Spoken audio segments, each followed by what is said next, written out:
ESMA చట్టానికి వ్యతిరేకంగా అంగన్వాడీలు తమ ఆందోళనను కొనసాగిస్తున్నారు. తిరుపతి జిల్లా చంద్రగిరిలో నిరసనలో భాగంగా 29వ రోజు జైల్ బరో కార్యక్రమాన్ని అంగన్వాడీలు చేపట్టారు. భారీ నిరసన ర్యాలీతో టవర్ క్లాక్ దగ్గర నుంచి అంగన్వాడీలు, ఆశా వర్కర్లు పోలీస్ స్టేషన్కు చేరుకున్నారు.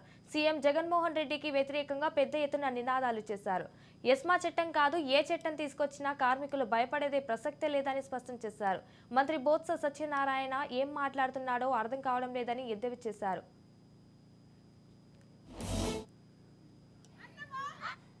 29వ రోజుకి చేరింది మా సమ్మె. అంగన్వాడీలు రాష్ట్ర వ్యాప్తంగా 29 రోజులుగా సమ్మె చేస్తున్నప్పటికీ రాష్ట్ర ప్రభుత్వానికి చీమ గుట్టినట్టనే లేదు.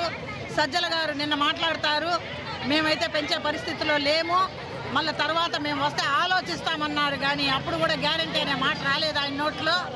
ఈరోజు నిత్యావసర వస్తువులు అమ్మే రేటుకి 11,500 రూపాయలతో మా కాపురాలను మేము ఎలా నెట్టుకు రావాలని ఈ సందర్భంగా ప్రశ్నిస్తున్నాము. ఖచ్చితంగా మాకైతే జీతం పెంచేంత వరకు 29